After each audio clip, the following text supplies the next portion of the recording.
ataupun bisa bersifat gerakan. Bacaan misal, yang satu dalil satu cara. Saat kita bertakbir, kita bahas di awal, hadis Abu Daud nomor hadis 857. Fayaqulu Allahu Akbar. Nabi mengatakan dengan satu dalil, satu cara, satu kalimat. Ketika seorang mengangkat tangannya, cukup katakan Allahu Akbar. Ya, tidak ada alternatif yang lain. Dia tidak perlu kreatif di sini. Kalau cuma satu dalil, satu cara, kita tidak perlu kreatif. Misal, saya pengen beda. Ya kan nama Allah itu sifatnya banyak, 99 sifat dengan nama yang sangat indah. Ya bolehlah, mungkin Islam Arab Allahu Akbar, Islam sini Allahu Rahman misalnya kan. Jadi jangan dipisah-pisah, tidak ada Islam Arab, Islam Indonesia dan lain sebagainya. Begitu semua Anda sholat dengan kalimat yang sama, Allahu Akbar. Dan kalimat itu tidak pernah berubah sejak zaman Nabi SAW. Ingat baik-baik ya, ini menunjukkan kebenaran risalah Islam. Kalaulah risalah Islam hanya karya Nabi Muhammad SAW saja, seperti yang dituduhkan orientalis, tentu akan banyak perubahan-perubahan dalam pola ibadahnya. Ada penyesuaian-penyesuaian. Bahkan mungkin kitabnya akan ada yang disempurnakan, minimal ejaan yang disempurnakan. Karena menyesuaikan dengan perkembangan dialek zaman. Tapi ketika ini membuktikan bahwa itu risalah firman Allah yang ditugaskan pada seorang Nabi Muhammad SAW, maka bukti otentiknya tidak ada perubahan bahkan dalam pola ibadahnya. Silahkan Anda bandingkan misalnya dengan kepercayaan-kepercayaan lain. Kita yakini dan kita temukan dalam Islam ini pola dialog ya, dan tidak boleh menjelekkan orang lain, hanya pola dialog untuk menemukan keyakinan kenapa saya pilih Islam. Salah satu bukti otentiknya adalah apa yang dipraktekkan di masa Nabi sampai sekarang tidak pernah berubah dalam pola ibadah. Dulu 15 abad yang lalu Allahu Akbar, sampai sekarang Allahu Akbar.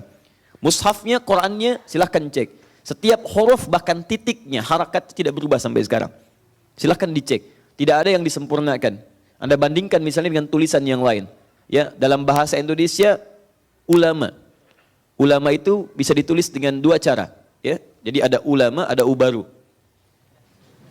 Ya? Dibagi dua. Ya. Ada ulama seperti ini ulama. Kelihatan, Bu? Saya besarkan ya. Nah, ini ulama. Ulama, ya. Yang ini baru. Nah, kan? Jelas ya? Nah, tapi Anda kalau melihat mushaf tidak akan berubah. Alif lam mim tidak ada alif lam mim lama, alif lam mim baru. Ya, semua sama di mushaf akan dituliskan seperti ini. Baik. Baca. Ya, kalau kita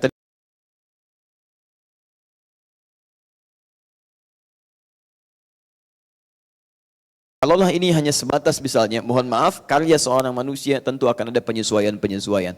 Bahkan dari bacaannya, dari harakatnya, dari hurufnya, dan seterusnya. Nah, kembali kepada bab bahasan fikih salat, kalau ditunjukkan dengan satu dalil, satu cara, maka tidak perlu kreatif, karena setiap umat Islam dinilai langsung oleh syariat kita, ditunjukkan oleh Nabi mampu melakukan hal yang sama. Tidak susah mengucapkan Allahu Akbar. Allahu Akbar, begitu takbir, Allahu Akbar, semua bisa. Jelas ya? Itu sifatnya bacaan. Gerakan banyak lagi. Ya, Anda mengangkat tangan misalnya, diletakkan kemudian di dada, dari mengangkat sampai dengan meletakkan hanya ada satu cara. Sujud sampai sujud itu pun hanya ada satu cara. 7 bagian kemudian ditempelkan di tempat sujudnya. Dari mulai kening, 2 telapak tangan, 2 kemudian lutut, dan jemari di 2 kaki. Semua sama, tidak ada perbedaan. Karena itu ketika Anda mengangkat, angkat, langsung simpan. Ya, An-Nasai nomor hadis 886. Fawadha'a, ya kan? Yadahul yumna 'alal yusra. Yad yang dimaksud kaf, maka meletakkan telapak kanannya di punggung yang kirinya. Antara mengangkat dengan meletakkan itu hanya satu dalil dan menggunakan fa. Harfu 'atfin rabitin baina syai'aini bila hudud. Huruf yang mengikat 2 peristiwa tanpa jeda. Di peristiwa pertama mengangkat, peristiwa kedua meletakkan tangan yang diangkat. Jadi pertama mengangkat begini, bisa sejajar dengan bahu atau daun telinga. Jadi mengangkat begini, dari mengangkat peristiwa pertama ke peristiwa yang kedua meletakkan, ya meletakkan di sini, itu tidak ada jeda. Jadi begitu ngangkat langsung simpan. Ya, kenapa tidak ada kemudian diberikan jeda? Karena setiap yang mengangkat itu diduga kuat, punya kemampuan yang sama, angkat langsung simpan. Ya, caranya kanan letakkan di punggung yang kiri. Kalau sudah satu dalil, satu cara, maka kita tidak perlu kreatif. Ustadz saya nggak enak, masa kiri duluan? Nggak sopan sama Allah. Saya pengennya kanan duluan. Jadi begitu diangkat, misalnya seperti ini, ya Anda mau dahulukan kanan, kanan masuk, jadi kemudian seperti ini, baru bisa, ya kan? Nah, ini kadang-kadang kaki naik dikit, ya. Nah, saya tidak bermaksud menyalahkan untuk di sini, tapi mengembalikan pada tuntunan yang harus diikuti. Kalau kemudian teman kita memiliki dalilnya, kita hormati dan kita dengarkan. Apa dalilnya? Kalau tidak ditemukan, ya sudah, cukupkan pada apa yang tidak ada, tidak perlu dikreasikan. Paham sampai sini? Sehingga tidak merepotkan diri sendiri. Nanti kalau semuanya bisa bervariasi, akan banyak variasi dalam sholat. Itu jadi persoalan. Baik ya?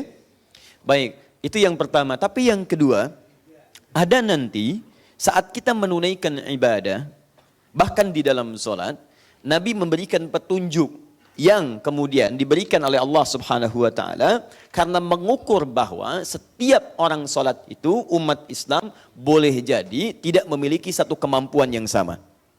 Bisa jadi ada perbedaan di sini. Atau yang kedua, boleh jadi dalam konteks ini ada peristiwa-peristiwa tertentu yang memberikan kemudahan pada setiap hamba yang sholat untuk memilih mana yang paling mudah yang ingin ia pilih sesuai dengan batas-batas kemudahannya. Kita beri contoh, dan ini pernah saya sampaikan untuk menguatkan di pertemuan hari ini. Misal, ada yang sifatnya bacaan. Saya pernah katakan pada Anda bahwa orang Arab itu bukan hanya satu daerah. Daerahnya banyak. Yang kita kenal sekarang misalnya ada Saudi, gitu kan? Ada misalnya UAE, Uni Emirat Arab, ada Qatar, gitu kan? Ada Kuwait misalnya, dan seterusnya. Tapi tahukah Anda bahwa di Saudi saja ada berapa suku? Di Kuwait ada berapa suku? Gitu kan? Di UAE ada berapa suku? Dan setiap suku ini, itu punya dialek-dialeknya tersendiri. Dan dari dialeknya ini, ada kemiripan-kemiripan dengan cara berbahasa seperti di Indonesia. Ya, dia ada khasnya. Misal, kalau saya katakan ini, saya tulis dulu seperti ini. Apa ini? Sepeda. Baik. Kalau kawan-kawan dari Medan bacanya apa? Sepeda misalnya. Baik. Yang baca sepeda. Tidak harus dari Medan. Mungkin yang lain bisa baca juga seperti itu. Sepeda, sepeda. Cicahum, cicahum. Gitu kan? Misal kan? Barangnya sama tidak? Sama. Bang, sepeda. Bukan, ini sepeda. Tidak, sepeda. Ya, bisa. Sama saja. Ini kan, oh iya, bungkus. Selesai. Ya, jadi baik sepeda ataupun sepeda, sama. Hanya nanti geografis tempat di mana tinggal, itu situasinya memengaruhi cara seseorang berkarakter. Termasuk dalam melafadzkan satu kalimat. Bisa berbeda-beda. Maka dari itu di suku Arab pun ada yang seperti itu. Ada yang misalnya diucapkan A, dia nggak bisa A. Bisanya E. Anda paksa sampai kiamat kurang 2 hari, kesulitan dia. A. Makanya nanti ada riwayat ketika diturunkan A, bisa dibaca dengan E. Seperti misalnya qiraat Hamzah punya 2 murid namanya Khalad dengan Khalaf. Atau nanti Nafi punya murid namanya Warash. Itu bacanya pakai imalah, miring. Ya, menjadi E. Kita wadduha, dia wadduha. Wadduha, wadduha. Wallaili idha saja, wallaili idha saja. Itu India ya Ustaz? Bukan. Enggak ada kaitan. Di Arab ada. Wadduha wallaili idza saja ma wadda'aka rabbuka wa ma qala walal akhiratu khairul laka minal ula wala sawfa yu'tika rabbuka fatarda. Saya bacakan di sini Anda tertawa. Saya bacakan wadduha di tempat mereka wadduha, mereka cekikikan, Pak. Betul. Nah, itu wilayah-wilayah biasanya dekat ke Syam, ya di Palestina, Syria, Lebanon, itu sering pakai imalah. Kita madrasah, dia madrasah. Madrasah. Ya, anda, dia aneh. Gitu kan? Nah, itu mungkin Betawi dari sana belajarnya. Ana ente dan sebagainya. Baik. Bisa, mazah. Ya. Jelas ya? Maka nanti ada bacaan-bacaan yang sifatnya bisa kelihatan berbeda. Tapi itu kemudahan. Jadi begitu dibaca misalnya, maka muncullah bacaan menjadi 7 misalnya qiraat. Mutawatirah. Ada 7 gaya baca. Yang semuanya sepakat boleh dibaca dalam solat. Sin. Ihdinas siratal mustaqim. Sad. Dibaca sad. Bisa dibaca sin. Ada yang nggak bisa bahasa sad, bisanya sin. Ihdinas siratal mustaqim. Qalun. Jadi bisa dibaca sad, bisa dibaca sin. Ada yang nggak bisa baca sad, nggak bisa baca sin, Pak. Zai. Jadi dia nggak bisa baca sad, sin nggak bisa, dia pakai zai. Ihdinas siratal mustaqim. Ihdinas siratal mustaqim. Dalam konteks ini maka boleh dipilih. Mana yang paling mudah? Bisa sad, bisa sin, bisa zai. Lisan kita mungkin mudah mengucapkan ketiganya. Tapi jangan mengukur lisan orang Arab dengan lisan kita. Karena ada di antara mereka yang ketika disebutkan sad, dia sin. Ketika disebutkan sin, dia sad. Dua orang pernah berselisih. Ini nyata dan dua-duanya penghafal Quran. Beda pendapat. Menghafal di syekh yang sama. Yang satu pakai sin, yang kedua pakai sad. Berselisih keduanya kemudian mengatakan yang benar pakai sad, ihdinas siratal mustaqim. Yang kedua mengatakan tidak, pakai sin, ihdinas siratal mustaqim. Lama mereka kemudian berdebat, udah sepakat. Kemudian sampaikan pada syekh kita. Begitu disampaikan pada syekhnya, bijak sekali syekhnya mengatakan, ya bunayya iqra, anakku baca kamu. Ihdinas siratal mustaqim, pakai sad, hasbuk, cukup. Bunayya iqra, anakku baca. Ihdinas siratal mustaqim, pakai sin, hasbuk, cukup. Kata syekhnya, antuma mukhtian. Kalian berdua salah. Yang benar pakai zai. Ihdinas siratal mustaqim.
Saya tulis dulu dalilnya ya.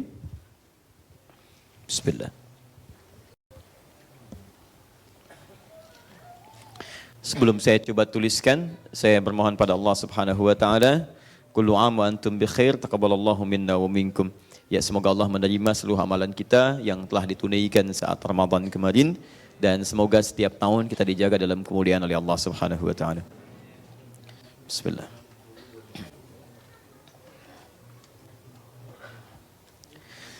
Jazakallah khair. Satu, kita tuliskan dulu temanya. Bismillah. Amalan pasca salat.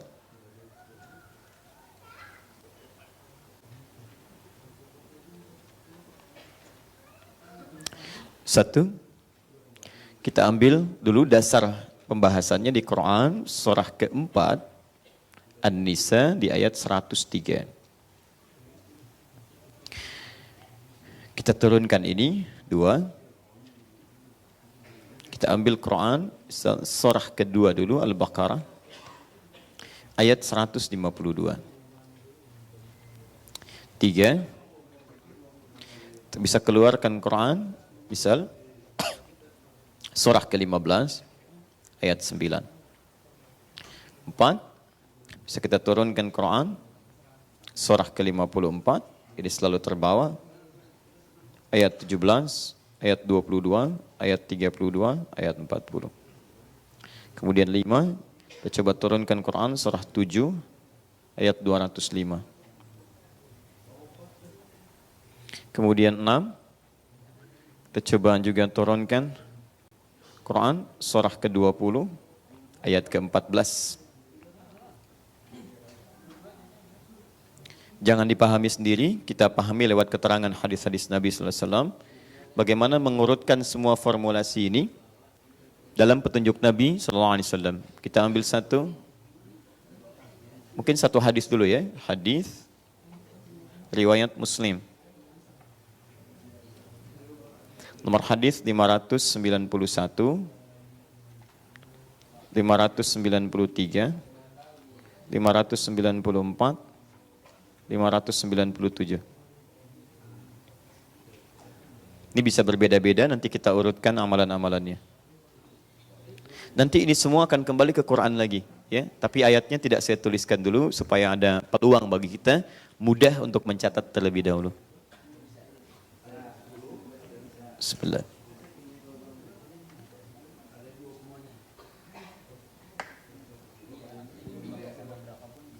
Time sudah?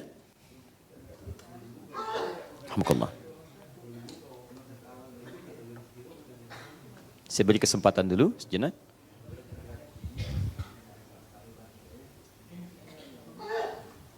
Alhamdulillah. Baik. Amalan pasca salat. Apa yang kita kerjakan setelah selesai menunaikan salat? Jadi ingat ya, kalau saya sebutkan setelah salatnya selesai, berarti salatnya tuntas belum? Tuntas ya? Berarti sudah selesai salatnya. Ingat ya, salatnya sudah selesai. Baik, salat dibuka dengan takbir, ditutup dengan salam. Artinya kalau sudah salam, salatnya sudah selesai. Baik, selesai, sudah. Tapi nanti ada paket-paket amalan yang ditunjukkan oleh Nabi SAW yang dengan amalan ini bisa menyempurnakan kualitas sholat yang telah kita tunaikan. Jadi kalau Anda misalnya setelah salam, kemudian beranjak tidak mengerjakan amalan ini, sholat Anda sah. Sudah sah, menggugurkan kewajiban, selesai, kewajibannya tuntas. Baik ya? Tapi Anda tidak mendapatkan keutamaan-keutamaan pasca sholat. Dan keutamaan ini tidak hanya terkait nanti dengan pahala-pahala saja. Karena nanti ada kaitan dengan, mohon maaf, kemudahan dalam pengabulan doa. Ada kaitan dengan kemudahan dalam rizki. Ada kaitan dengan perlindungan saat beraktivitas. Karena ada di antara amalan-amalan ini yang memberikan jaminan. Ketika Anda diganggu oleh sekitaran makhluk dalam aktivitas Anda, Allah akan berikan perlindungan dan kemudahan. Ketika ada kesulitan, Allah akan angkat dan berikan jalan yang lapang. Ketika ada permohonan, ada yang cepat kemudian dikabulkan. Inilah kemudian keutamaan amalan-amalan pasca salat yang dengan itu kemudian Nabi mencontohkan dan para ulama tegas mengingatkan sedapat mungkin jangan sampai kita lewatkan.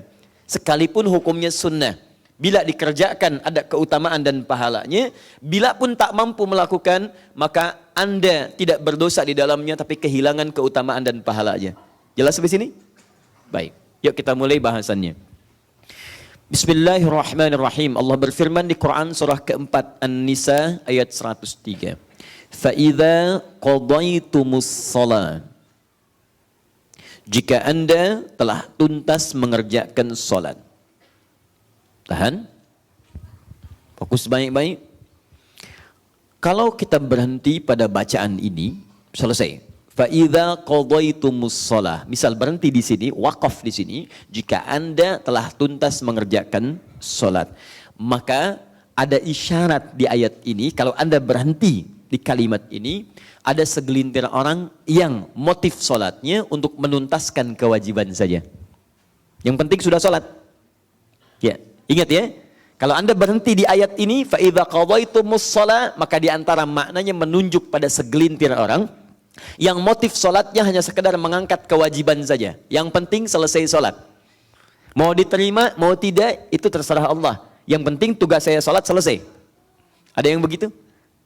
Nah, biasanya kalau Quran isyaratkan dengan cara baca, itu akan muncul.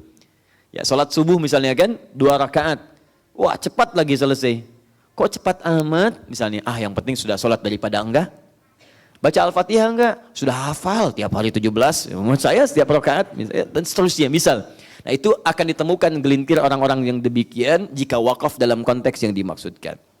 Tapi kalau Anda teruskan, فَإِذَا قَضَيْتُمُ الصَّلَاةَ فَاذْكُرُوا اللَّهَ. Jika Anda telah tuntas mengerjakan salat, maka berzikirlah kepada Allah Subhanahu wa taala. Qiyaman, baik dalam keadaan berdiri, wa qu'udan, atau dalam keadaan duduk, wa 'ala junubikum, atau bahkan dalam saat keadaan berbaringnya. Ada 2 tafsir di sini. Tafsir pertama, tahan sebentar. Fadhkurullaha, kata dzakara, ini menunjuk tafsir pertama pada aspek keberhasilan atau kesuksesan orang sholat. Zikir dalam bahasa Arab itu artinya ingat. Hal yang mengingatkan kita kepada Allah. Jadi kalau orang berhasil sholatnya, mohon maaf, itu bukan sekedar menuntaskan kewajiban dia sholat. Tapi sholat itu melatih dia untuk ingat dan tersambung kepada Allah Subhanahu wa ta'ala dalam seluruh aktivitasnya pasca sholat. Karena itu amalan ini disebut dengan sholat. Terambil dari akar kata silah. Wasala yasilu silatan, silatan wasanatan. Yang berarti sesuatu yang terhubung dengan kuat, erat, sulit dipisahkan. Dalam bahasa fikih disebut dengan doa. As-salah ya doa. Salat disebut dengan doa. Kenapa disebut doa? Karena ketika Anda berdoa, Anda terhubung dengan Allah Subhanahu wa ta'ala. Punya hubungan yang sulit terpisahkan. Bahkan ada orang yang saking terhubungnya, tiba-tiba dia bisa meneteskan air mata saat berdoa. Ada yang terisak-isak. Ada yang memohon dengan dalam dan sangat. Karena punya hubungan yang sangat kuat. Karena itu ibadahnya disebut dengan salat. Seakar dengan kata silah.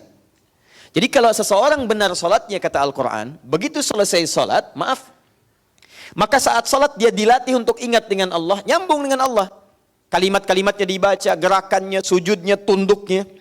Maka orang yang berhasil salatnya pasca salat, dia ingat kepada Allah dalam seluruh aktivitasnya. Baik berdiri. Jadi begitu Anda salam, misalnya, Anda berdiri, beraktivitas dalam berdiri Anda. Itu orang yang benar salatnya, dalam aktivitasnya dia ingat Allah Subhanahu wa ta'ala. Jalannya ingat Allah. Pakai sendalnya ingat Allah. Pakai sepatunya ingat Allah. Kemudian bahkan berlari pun dia ingat Allah dalam berdirinya. Dan orang-orang yang ingat kepada Allah, terhubung dengan Allah, itu mustahil melakukan perbuatan yang menyimpang dari ketentuan Allah Subhanahu wa ta'ala. Karena dia tahu Allah mengawasi, seperti saat salat dia mengingat Allah. Makanya hampir tidak akan pernah ditemukan orang salat di masjid, begitu keluar masjid ingat Allah tapi masih bisa tertukar sendal. Itu mustahil. Tadi di mana ya nyimpannya? Itu, Masya Allah dipakai aja. Padahal ke masjid nggak pakai sendal. Itu mustahil. Ya, saya punya sepupu dulu masuk pesantren. Awal-awal masuk polos sekali. Dia pakai sendal hilang di masjid pasca sholat. Hari kedua dia pakai lagi, dia tidak putus asa, hilang lagi. Hari ketiga dia ikhtiar beli gembok, bu. Sendal jepit dia gembok. Demi Allah saya katakan hilang dengan gembok-gemboknya. Dia lamponan. Hanya terjadi di pesantren. Baik ya. Kemudian dia yang keempat, dia punya kreativitas. Dia tuliskan di sendalnya, bertakwalah kepada Allah. Anak baru masuk. Bertahan sendal itu, Pak. Bertahan. Dia pakai wudhu, dia pakai jalan dan sebagainya. Begitu hilang tulisannya, hilang sendalnya. Bandal ya. Tayyib. Kemudian dia berserah diri, berdoa, dan apa adanya setelah itu datang keempat-empatnya dan ditunjukkan siapa pelakunya. Tapi sangat menarik lah kisahnya, saya simpan, saya kembalikan ke sini. Jadi kalau orang benar-benar ingat Allah, dalam aktivitas dia berjalannya, dia berdirinya, mustahil dia melanggar ketentuan Allah. Termasuk Anda keluar dari masjid, ingat Allah, mustahil melangkahkan kaki kanan. Jangan terlampau soleh, pasti kiri.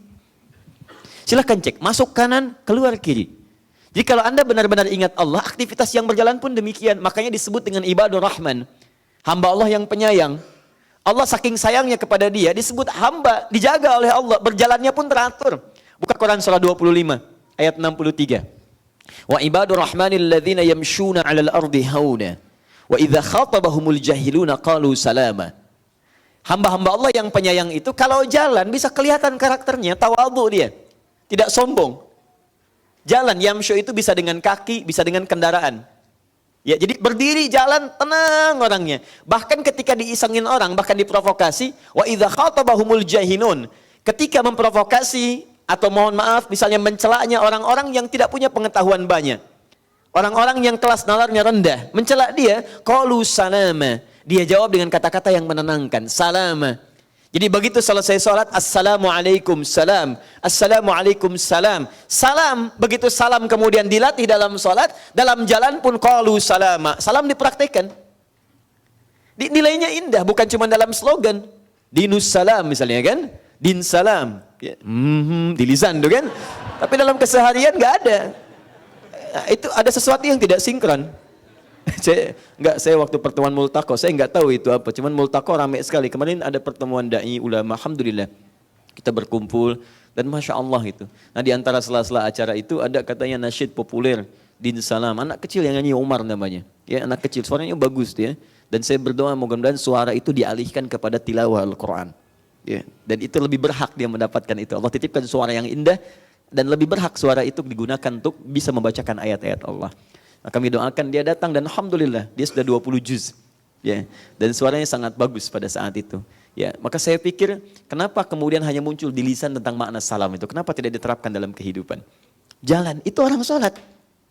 Dalam kendaraan juga begitu, itu masyu. Masyu itu bisa dengan kaki, bisa dengan kendaraan. Biasa jalan ke masjid, tawadhu. Begitu pakai sepeda, tawadhu juga. Ya jangan sampai berubah. Kemarin pakai sepeda, tawadhu. Begitu pakai motor, hilang du'nya, tinggal tawanya aja. Keliling komplek, pim, ayo dong ke masjid. Masya Allah. Sebelum ada motor nggak begitu. Muter aja ya. Dia nggak tahu warga kompleks sudah nggak ada. Dia. Ini jadi masalah. Makanya orang-orang sholat begitu berdiri, dia ingat Allah. Tidak sombong, bahkan dilarang. Wala tamshi fil ardi maraha. Quran surah 31 ayat 18. Maaf, wa qu'udan. Aktivitas duduknya juga begitu. Duduk dia ingat Allah. Makanya teman-teman orang yang duduknya ingat Allah itu berbeda dengan orang yang tidak ingat kepada Allah Subhanahu wa taala. Bukankah di kantor Anda bekerja duduk? Ada yang berdiri di jalan, dia tawadhu. Ada yang di kantor duduk, ingat Allah. Lain Pak. Anda di kantor ingat dengan Allah. Maka Anda tidak akan pernah menuliskan hal-hal yang buruk karena Anda tahu Anda sedang terhubung dengan Allah. Anda tidak akan pernah menambahkan angka-angka yang tidak jelas dari proyek-proyek yang tidak benar. Anda tidak akan pernah menerima suapan. Demi Allah saya katakan, ibu, bapak, catat baik-baik. Selalu saya sampaikan ungkapan ini. Tangan orang tahiyat tidak akan pernah bermaksiat. Tangan orang tahiyat tidak akan pernah bermaksiat. Berapa kali ibu duduk menulis status yang tidak benar tentang orang lain? Berapa kali Anda menuliskan sesuatu yang ingin dikomentari oleh orang lain? Berapa kali Anda sholat tapi juga Anda bermaksiat dengan mencela orang lain? Dengan banyak berbuat prasangka yang tidak baik.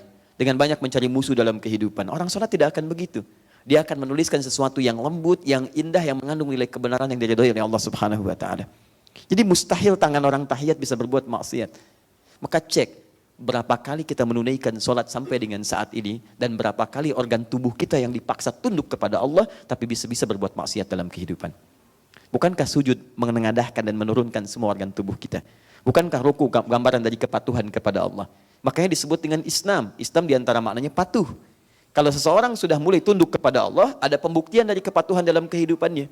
Jadi kalau tiap hari tangan cuma bergerak-gerak tapi tidak ada kepatuhan dari ujung kepala sampai ujung kaki, pasti ada yang salah. Pasti ada yang keliru. Karena itu bertakwalah kepada Allah Subhanahu wa taala dan kualitas salat Anda akan dibuktikan dalam perilaku Anda. Makanya kalau ada tawaran-tawaran berbuat maksiat sementara Anda sudah selesai menunaikan salat, Anda mesti malu di hadapan Allah Subhanahu wa taala karena semua itu akan dihisab. Semua itu akan dihisab. Paham ya? Jangan diulangi lagi, tuliskan sesuatu yang tidak baik, ya. Status-status yang tidak berkesan, gambaran-gambaran yang buruk. Pak, nih Pak, ambil Pak, fee-nya sekian. Sudah. Mohon maaf, saya malu kepada Allah Subhanahu wa taala. Ini tangan-tangan tahiyat, saya nggak akan pakai untuk maksiat. Bapak bisa keluar dari pekerjaan ini, rezeki saya sudah dijamin yang belum terjamin. Saya khawatir ketika rezeki dijamin tapi surga tidak terjamin, justru apa yang Anda berikan mengantarkan saya pada neraka. Kami naikkan Pak 10 miliar. Baik, saya istikharah dulu. Sudahlah. Duduk. 3 wa ala junubikum. Bahkan berbaring dia ingat Allah, ya. Berbaring dalam keadaan sakit di rumah sakit yang diingat Allah, ya Allah dan seterusnya. Nah, ini hanya implementasi dari ibadah kita. Ini untuk review dulu ya. Kita mengecek apakah selama ini sholat kita tuh benar atau tidak. Jangan-jangan fikihnya bagus, bacaannya indah, gerakan-gerakannya sempurna, tapi indikator keberhasilannya tidak ada. Maka boleh jadi, mohon maaf, ada bagian-bagian dari fikih itu yang belum sempurna. Saya pernah pesankan di awal, persoalan sholat itu terkumpul, ibadah itu terkumpul dalam 3 aspek. Ingat baik-baik. Kadang-kadang yang kita konsentrasikan cuma 2, yang ketiganya nggak masuk. 1 itu bacaan, 2 itu gerakan, fikih. Ketiga itu esensi, hikmah. Karena itu ketika Nabi diutus, bahkan 30 generasi sebelumnya, itu berdoa Nabi Ibrahim dan Nabi Ismail alaihi wassalam kepada Allah. Dan doanya diabadikan di Quran surah kedua ayat 129. Paling kiri sebelah atas. Itu mintanya 4. 4 ini yang 3 gambaran dari 2 tadi. Yang 1 tambahannya yang bagian ketiga. Lihat kalimatnya. Rabbana wab'ath fihim rasulan minhum. Ya Allah, mohon nanti utus kapanpun kau kehendaki seorang rasul yang terlahir di sekitaran Ka'bah. Saya pernah bahas ini berulang kali. Tidak ada satupun rasul Nabi lahir di sekitaran Ka'bah kecuali Nabi Muhammad SAW. Yatslu alaihim ayatika. Baik-baik. Mereka nanti Rasul ini yatslu alaihim, dia akan menyampaikan ayat-ayatmu Al-Quran. Wa yu'allimuhumul kitab, dan menjelaskan kandungan Quran lewat penjelasannya. Kitab penjelasan dikenal dengan hadis, sunnah. Jadi jangan pernah Anda kemudian mengamalkan sesuatu hanya melihat Quran. Sekarang ada aliran-aliran yang dikembangkan lagi menolak hadis, ingkarus sunnah. Dia cuma ngambil dari Quran saja. Kalau Anda cuma ngambil dari Quran, bagaimana bisa mengembangkan ibadah dengan cara yang benar? Mengembangkan dimaksud, mengamalkan sesuai petunjuk-petunjuknya. Coba, pernah nggak ada di Quran cara tentang bertakbir? Cara tentang ruku? Cara tentang sujud? Perintah ruku ada. Al-Baqarah 43. Wa aqimus salata wa atuz zakata wa raka'u ma'ar raki'in. Kamu silahkan tunaikan salat, keluarkan zakat, ruku bersama orang ruku. Kalau Anda cuma mengambil Quran saja, tapi tidak pernah mengambil hadis, bagaimana cara sholat Anda? Saya cuma bayangin aja Ustadz, ruku, sujud. Aliran itu disebut bid'ah, bahkan oleh para pendahulu kita.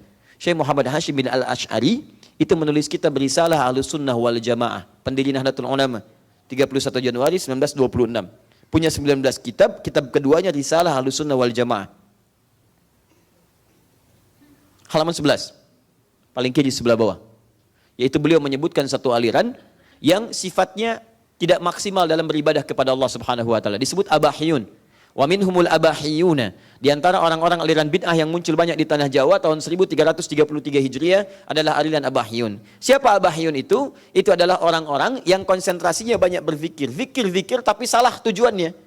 Apa tujuan dari zikirnya? Untuk mengumpulkan kemampuan-kemampuan kekuatan sehingga dia merasa dekat dengan Allah dan merasakan hatinya sudah bersih. Wasafa qalbuhu. Hatinya sudah bersih dengan zikir, bening, sudah dekat dengan Allah. Cuman kesimpulannya keliru. Banyak alirannya konslet. Ya. Apa yang menyebabkan konsletnya? Dia menyimpulkan karena sudah dekat dengan Allah, nggak perlu beramal lagi. Karena sudah dekat. Jadi kalau antum yang beramal, antum masih latihan nih, masih latihan. Kalau dia menyimpulkan sudah dekat, hatinya sudah bening, bahkan kalau maksiat pun gak akan dihukum saking dekatnya dengan Allah. Itu aliran yang salah. Jadi kalau Anda menemukan yang seperti itu kata Syekh Hasyim Asy'ari, ini aliran menyimpang, tinggalkan. Ini sesat. Kata beliau menyimpang, sesat, tinggalkan. Tinggalkan.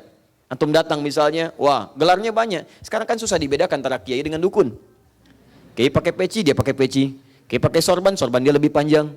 Kadang dia ingin Batman gitu kan, susah. Nanti besok kayak pakai helm dia pakai juga gitu. Dia susah. Jadi penampilannya hampir disamakan. Anda datang, begitu datang misalnya diajari macam-macam. Tiba waktu salat, Allahu Akbar, 15 menit, 30 menit, 1 jam gak bergerak. Anda tanya, Pak Kiai sudah adzan apa enggak salat dulu? Ade masih latihan. Kalau Bapak jasadnya di sini, rohnya sedang salat. Wow, Masya Allah. Nah yang seperti itu kata beliau itu menyimpang, tinggalkan. Karena mustahil, hakikat tidak akan pernah menyimpang dari syariat. Ma'rifat yang benar tidak akan keluar dari jalur syariat. Di orang-orang yang ma'rifat itu syariatnya jalan. Jadi kalau syariatnya nggak jalan, bukan dia. Bukan. Ya. Saya menarik ini. Berapa waktu yang lalu saya mimpi ketemu Gus Dur, Kiai Haji Abdurrahman Wahid. Itu cucunya yang mengarang kitab ini. Cucu Kiai Haji Hasim Al-Asy'ari. Saya mimpi saya kisahkan kisah ini, saya bacakan bukunya, saya bacakan kitabnya. Ini Gus, kitab gini, Datuk Anda menulis kitab begini. Beliau senyum aja ketawa gitu. Ketawa, senyum, saya bacakan dan seterusnya. Jadi ada beberapa bagian-bagian dari teman-teman sekalian yang memang tidak dimaksudkan oleh para ulama-ulama kita, tapi menyebar banyak dengan hal-hal yang perlu diluruskan kembali. Tadi orang yang mengejar zikir tapi meninggalkan sholat. Orang yang mengejar dunia tapi meninggalkan akhirat. Atau motif ibadah dibawa ke urusan dunia yang tidak dibenarkan dalam konteks syariat. Paham sampai sini? Baik. Bismillah. Kembali ke sini. Nah, sekarang jika ada orang-orang yang pasca sholat belum bisa menemukan sifat-sifat yang disebutkan tadi, tidak teraktualisasikan dalam dirinya, maka ada bagian yang ketiga yang belum sempurna dalam dirinya. Apa itu? Hikmah, esensinya. Jangan-jangan orang cuma belajar bacaan sholat begini, gerakannya begini, tapi tidak pernah diajarkan apa maksud dari semua gerakan dan bacaan itu. Sehingga dari semua pemahaman tadi, lahirlah apa yang disebut dengan tazkiyatun nufus. Wa yuzakkihim. Orang sholat itu jiwanya bersih. Kalau jiwanya bersih, maka semua bisikan yang lahir dalam jiwanya akan ada di lili kemuliaan. Kalau dari jiwanya itu bagus, datang kemudian ke mata, mata hanya akan melihat yang bersih-bersih, yang baik-baik. Masuk ke lisan, lisan akan bicara yang mulia-mulia. Nggak akan keluar kata-kata kotor. Bahkan untuk membalas celaan pun, dia nggak punya kekuatan, susah. Takut keluar hal yang sama. Antum kenal Al-Hasan cucunya Nabi? Ayo kenal. Saya pernah kisahkan ini ya di sebagian tempat. Itu Masya Allah luar biasa. Al-Hasan itu diduga dalam sejarah itu yang paling mirip dengan Nabi SAW. Dari wajah sampai karakternya. Al-Hasan punya seorang anak, Masya Allah, kemudian jalan, napak tilas pada kakeknya yang pernah membimbing beliau jalan-jalan. Nanti mungkin yang insya Allah di 24 Desember yang ikut dengan kami, itu ada kafilah Quran. Ya, pemberangkatan kurang lebih 100 penghafal Quran, kita akan getarkan Makkah dan Madinah. Nanti kita akan melihat napak tilas kehidupan Nabi. Kita akan coba bawa. Di sini pernah jalan-jalan bawa cucunya, apa yang diajarkan dan sebagainya. Teman-teman sekalian, sepeninggal Nabi SAW, masa-masa yang jauh setelahnya terjadi fitnah Qumrah. Yang sudah banyak kita dengar. Ya, kemudian dan banyak dikisahkan oleh para ustadz-ustadz kita yang lainnya. Kisahnya sederhana, Al-Hasan sedang berjalan dengan putranya, tiba-tiba ada yang mencela habis di hadapan beliau. Kamu ini begini, dicela habis. Tapi Al-Hasan cuma diam. Diam. Sampai anaknya bingung. Fantalaqa, begitu selesai orang itu pergi yang mencela. Kemudian anaknya berkata, ya abati lima lam tarud. Abati, bahasa yang sangat indah, sopan. Ada abi, ada buya, ada abati. Saya pernah terangkan. Tapi yang digunakan abati. Ya abati, duhai ayahku sayang. Dengan hormat nanda kepada ayah. Kalau abi itu panggilan hormat saja. Kalau buya, itu panggilan sayang. Buya itu bisa dilekatkan pada ayah langsung untuk sayang di situ. Ya, bisa dilekatkan pada orang yang kita sayangi dengan aspek yang lainnya. Misalnya pengetahuan dan sebagainya. Buya Hamka, bukan ayah saya, tapi saya panggil Buya untuk menyayangi dari aspek keilmuan dan keulamaannya. Buya. Jadi bisa abi, bisa buya. Kalau Anda gabungkan abi dengan buya, kalimatnya menjadi abati. Panggilan di Quran anak kepada ayah itu seringkali menggunakan kata abati. Quran surah 37 ayat 102 sampai 109. Nabi Ismail ketika dikabarkan oleh ayahandanya, bapak melihat kamu di mimpi, bapak sembelih. Apa respon kamu? Inni ara fil manami anni adbahuka fanzur madza tara. Kata Ismail, ya abati, abati. Bukan abi, bukan buya. Ya abati fa'al. Duhai ayahku sayang, demi hormat nanda kepada ayah, cepat kerjakan sekarang. Ya, Al-Hasan punya anak, manggil, ya abati, duhai ayah, dengan rasa sayang dan hormat nanda kepada ayah.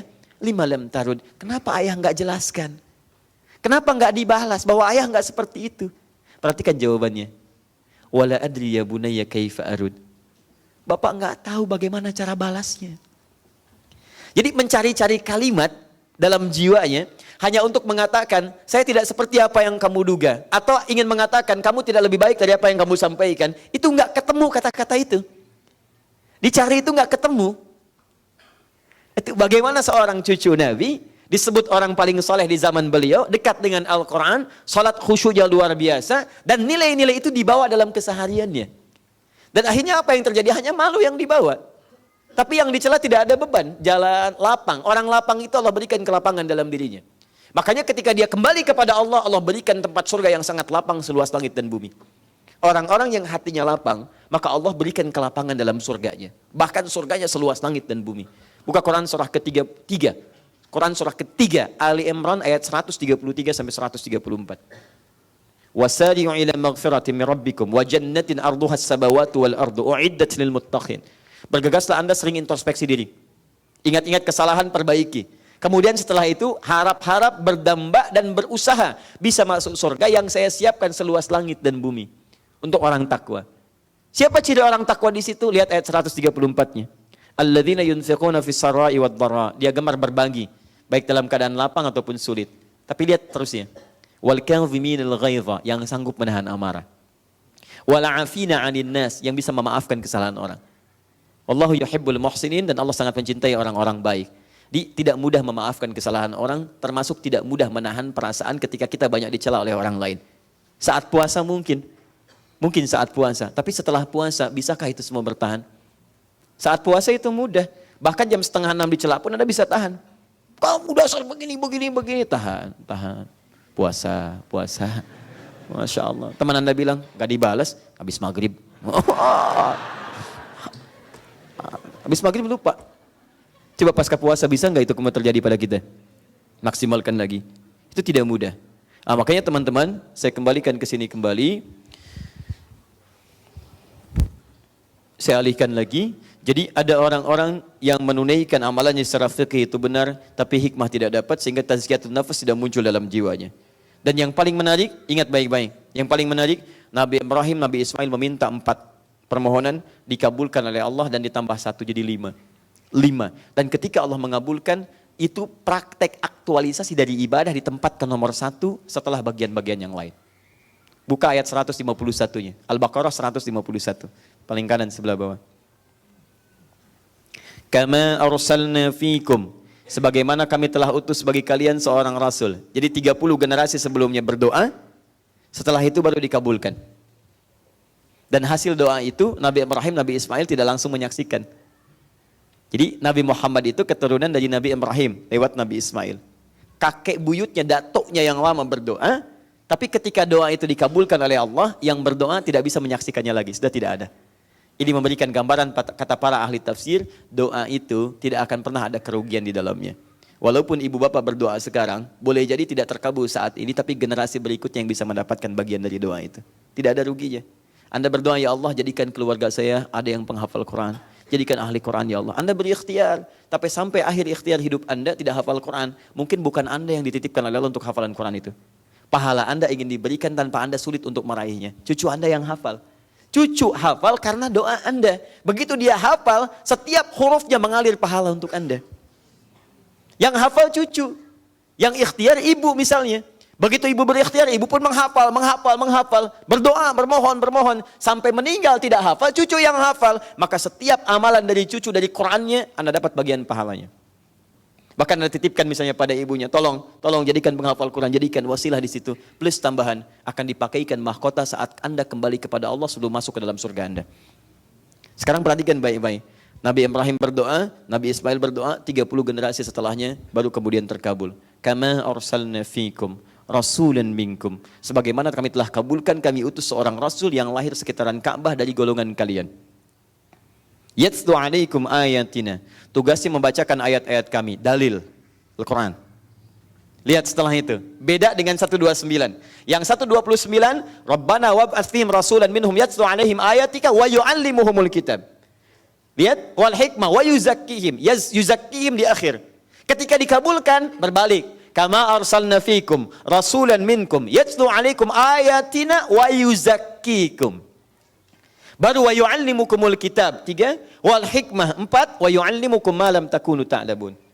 Lihat, tazkiyatun nafas jadi awal setelah dalil. Setelah Quran, fungsi Quran apa? Memberikan keindahan, kebersihan, kesucian dalam jiwa setiap muslim. Sehingga ketika jiwanya suci, semua yang keluar di seluruh tubuhnya itu nilai-nilai kebaikan, kemuliaan. Dan dengan kemuliaan itu derajatnya terangkat. Anda cukup jadi orang baik untuk mendapatkan pujian dari Allah Subhanahu wa taala. Sifat baiknya dibagi dua, baik dengan Allah, baik dengan makhluk. Baik dengan Allah adalah orang-orang yang selalu konsisten menyembah Allah tanpa pernah meninggalkan perintah dan larangannya. Jangan cuma baik pada manusia, begitu dipanggil sholat terlambat atau tidak sholat dan sebagainya, itu bukan baik. Cukup Anda menjadi orang baik menurut Allah, maka sempurna kehidupan kita dengan izin Allah Subhanahu wa taala. Paham sampai sini? Nah, sekarang kalau ada orang kemudian salat, ibadah, tapi nilai tazkiyah tidak keluar dalam hidupnya, tidak teraktualisasikan dalam elemen tubuhnya, maka ada yang belum sempurna dalam salatnya. Untuk itulah kemudian pasca salat dia dilatih kembali untuk mengingat Allah Subhanahu wa taala lewat amalan-amalan penyempurna dari ibadah salatnya. Itulah yang kemudian disebut dengan zikir namanya. Paham? Di zikir tafsir pertama adalah aktualisasi dari nilai salat. Zikir yang kedua dipahami oleh para ulama itu amalan-amalan yang diajarkan langsung oleh Nabi, yang dengan amalan itu menyempurnakan nilai-nilai salat untuk dibawa dan ingat kepada Allah Subhanahu wa taala. Dua tafsir ini kalau kita gabungkan keduanya terkait berkelindan. Di orang-orang yang belum terhubung dengan Allah setelah salatnya, maka kerjakanlah amalan-amalan ini untuk melatih ia semakin terhubung dengan Allah Subhanahu wa taala. Paham sampai sini? Baik. Pertanyaannya, amalan apa saja yang disebutkan dalam bentuk kalimat zikir ini dalam turunan-turunan Al-Quran dan disusun kemudian lewat hadis-hadis Nabi Sallallahu Alaihi Wasallam. Bismillah. Mohon maaf saya kalau agak terlampau cepat menyampaikannya, karena ini baru pembukaan yang kedua ya. Nah ini setelah itu baru kemudian kita mulai inti bahasannya. Saya mohon izin untuk melambatkan sedikit. Saya terlampau cepat? Tidak ya? Baik. Alhamdulillah.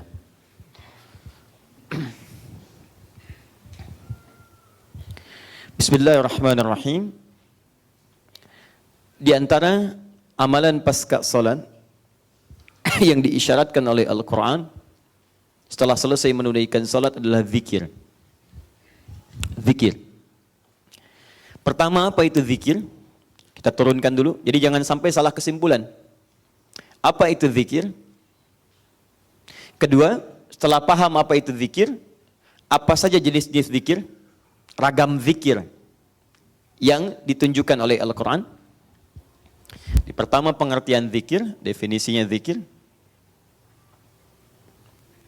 Kedua, ragam zikir atau jenis-jenis zikir pasca khususnya. Dan yang ketiga, susunan zikir. Bagaimana zikir itu tersusun menjadi amalan pasca salat. Dari semua ragam itu mana yang didahulukan, mana yang kemudian diakhirkan, mana yang terletak di tengah-tengah. Atau apakah itu boleh kemudian ditukar posisi dalam kepentingan-kepentingan tertentu? Nah, itu kita bahas.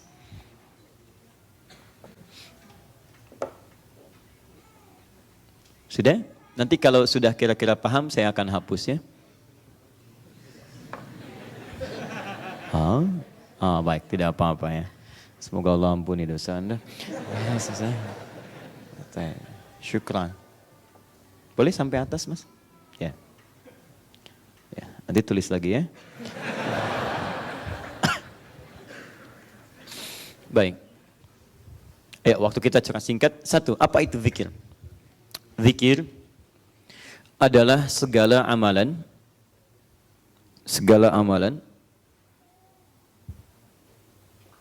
dan atau aktivitas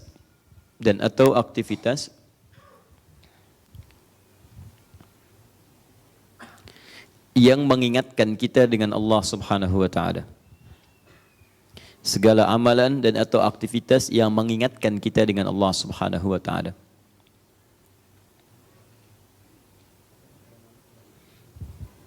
Tahan sebentar. Nah, tahan. Ternyata ada paparan dalam Al-Quran, sesungguhnya semua aktivitas orang-orang beriman itu harusnya zikir. Di semua perbuatannya mesti ingat kepada Allah. Saat minum, ingat Allah. Saat makan, ingat Allah. Saat berdiri, ingat Allah. Bahkan saat tidur, akan tidur, dia ingat Allah. Karena itu turunlah kemudian satu ayat khusus di surah Ali Imran. Kalau dirangkai dari ayat 190-nya sampai 191. 190 untuk pembukaannya, sifat orangnya, dan 191 keterangannya. Ya, inna fi khalqis samawati wal ardi wa ikhtilafil laili wan nahari la ayatin liulil albab. Siapa ulul albab itu? Lanjutkan ayatnya. Alladzina yadhkurunallaha qiyaman wa qu'udan wa 'ala junubihim. Begitu sudah ingat Allah, wa yatafakkaruna fi khalqis samawati wal ard. Di orang-orang ulul albab itu dari kata lub. Lub itu inti sesuatu. Pernah lihat kelapa? Kelapa kalau dibelah kan Pesan misalnya es kelapa, tapi jangan dituangkan ke gelas misalnya ya, dengan kelapa-kelapanya. Kemudian ketika Anda belah, bukankah di dalam kelapa itu ada lapisan yang sangat putih halus ya, yang bening ya, yang halus lembut ya di dalamnya itu. Nah, itu kan untuk mendapatkan itu Anda harus buka dulu ya. Ada kulit luarnya yang paling keras, ada batakoknya di dalamnya gitu kan. Kemudian setelah itu kemudian Anda buka, ada bagian dagingnya lagi sampai menemukan yang paling lembutnya. Nah, itu yang disebut lub dalam bahasa Arab. Inti kedalaman sesuatu. Itu yang paling enaknya. Yang paling dalamnya. Jamaknya disebut dengan albab. Ini bahasa kiasan indah dalam Al-Quran. Ada orang-orang yang ketika dia beraktivitas dia bisa menemukan inti kehidupannya. Alhamdulillah. Bukan cuma beraktivitas dengan lisannya, dengan kulitnya, dengan bagian dari luarnya saja. Tapi dia menemukan esensi. Contoh. Siapa orang ini? Orang-orang yang beraktivitas dengan inti kehidupannya. Yang paham dia dengan nilai dirinya, maka ketika dia beraktivitas, semua aktivitasnya tidak akan keluar dari zikir. Misal, dia melihat bintang, melihat bulan malam hari misalnya, bagus, indah, tersusun rapi, maka orang-orang zikir akan keluar langsung dari inti dirinya. Langsung, fikirannya cepat. Wa yatafakkaruna fi khalqis samawati wal ardh. Fikirannya merespon dari zikirnya langsung menyimpulkan kalimat, mustahil ada yang menciptakan ini kecuali Allah. Masya Allah, ya Allah, ma khalaqta hadza batila. Begitu indah ciptaanmu. Tapi orang-orang yang belum sampai kepada lub, baru cuman kulitnya luarnya, dia hanya akan memuji bendanya. Bintangnya bagus ya. Susunannya hebat. Kira-kira membentuk apa ini? Oh, kayak ayam di belakang. Oh, mah. Jadi semuanya hanya cuman luarnya aja, kulit dan seterusnya. Ada anak kemarin yang dipuji, diarahkan pujian kepada Allah oleh Syekh Khalid bin Abdullah Al-Hamudi. Tokoh luar biasa. Beliau duduk di kursi roda, tapi kursi yang menuntun beliau untuk memimpin orang-orang bergerak dalam kemuliaan. Ada seorang anak diuji oleh beliau, anaknya masih kecil tapi hafal sudah 13 juz Al-Quran, usia 6 tahun. Dan hafal ibu kota negara-negara di dunia plus mata uangnya. Yang paling menarik bukan hafalannya yang indah. Saya sampai, Masya Allah, kita semua lah ya, kita berkalimat-kalimat thayyibah kepada Allah. Ditanya oleh beliau, sudah siap? Apa jawaban yang keluar? Alhamdulillah. Sudah siap? Insya Allah. Apa kabar? Alhamdulillah. Sampai semua ulama pada saat itu tercengang. Sampai Syekh Khalid mengatakan, saya tanya sudah siap, jawabannya insya Allah. Saya tanya apa kabar, jawabannya alhamdulillah. Di lisannya selalu keluar kalimat-kalimat yang thayyibah. Itu orang tuanya yang mulia itu, dengan izin Allah Subhanahu wa taala. Orang tuanya bagaimana menghadirkan kalimat-kalimat itu. Ada anak yang disuntik takut, tapi anak ini astagfirullah, ya Allah, ya Allah, ampuni dosa yang nyuntik ya Allah. Bisa ya. Bisa. Kalimatnya indah. Coba lihat teman-teman. Ya, kalau orang tuanya cuma ngasih mainan-mainan biasa, maka yang keluar mainan di lisan anaknya. Tapi ketika Anda dekatkan dengan Allah, maka kalamullah itu yang hadir dalam dirinya. Hadir. Coba ya, nanti biasakan. Sudah ada penelitian teman-teman, saya ambil contoh kalau mau mudah anaknya hafal Quran. Nanti saat dilahirkan, lahir anak itu, saran saya beli speaker aktif. Speaker aktif, simpan kemudian di dekat anaknya itu, terus dia bacakan. Nah, saran kami, coba Anda buat setiap bulan itu 1 juz. 1 juz, dan jangan diacak. Misalnya 1 bulan pertama juz pertama saja. Bulan kedua juz kedua. Begitu selesai 30 bulan, 30 juz selesai pada dirinya itu sama dengan 2 tahun setengah. 30 bulan 2 tahun setengah. Saat dia mulai bisa bicara, sudah terangkum di otaknya isi Al-Quran dalam dirinya. Dan itu akan lebih mudah diajarkan. Kalau tidak percaya silahkan cek, tapi Anda mesti konsisten. Rizkinya kasih yang baik, yang halal, jauhkan dari yang haram-haram. Dan bacakan Quran terus sebulan putar aja. Juz pertama, juz kedua, juz ketiga, sampai dengan selesai. Begitu Anda selesai, dia baru bisa bicara. Demi Allah saya katakan, akan lebih mudah mengajarkan Quran. Ada satu keluarga pernah mempraktikkan ini, dan tidak keluar dari usia 4-5 tahun sudah khatam Quran dengan bittalaqah. 4 tahun sudah hafal Quran. 4 tahun, lebih mudah. Alhamdulillah. Ya, lebih mudah. Fajar itu dibacakan saat dia diberikan ASI. Ayahnya bacakan, yang keluar Quran. Dan dari itu semua sudah sama. Semua gelombang-gelombang otaknya sudah dilihat, di MRI dan sebagainya, itu cepat menangkap teman-teman sekalian. Tapi jangan diacak. Kami pernah praktekkan di rumah, coba kita acak. Nah, ternyata hafalan ketika dicek tidak konsisten. Apa diantaranya? Anak itu menangkap Pak, Ibu, cepat menangkap sekali. Jadi begitu kami cek Juz Amma, An-Naba, dia bisa lompat ke Al-Baqarah. Padahal kami belum pernah ajarkan Al-Baqarah sebelumnya.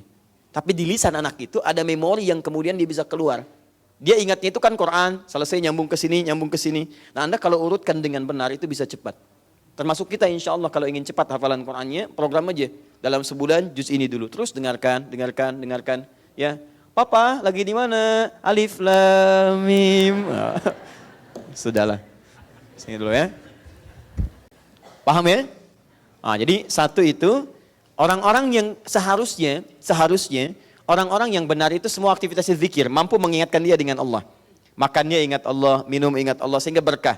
Yadhkurunallaha qiyaman wa qu'udan wa 'ala junubihim. Nah, untuk mendapatkan itu semua, maka kita mendapatkan latihan langsung dari Nabi sallallahu alaihi wasallam pasca salat. Apa di antara amalan-amalan zikir yang melatih kita ingat Allah itu? Awas, kenapa saya penting sampaikan ini di awal? Supaya kita tidak salah orientasi. Ada sebagian dari teman-teman kita yang ketika berzikir pada salat itu, setelah salat, berzikir pasca salat, maaf, orientasinya hanya menuntaskan amalan saja. Yang penting sunnah Nabi ini. Begitu selesai misalnya salat, Astaghfirullah.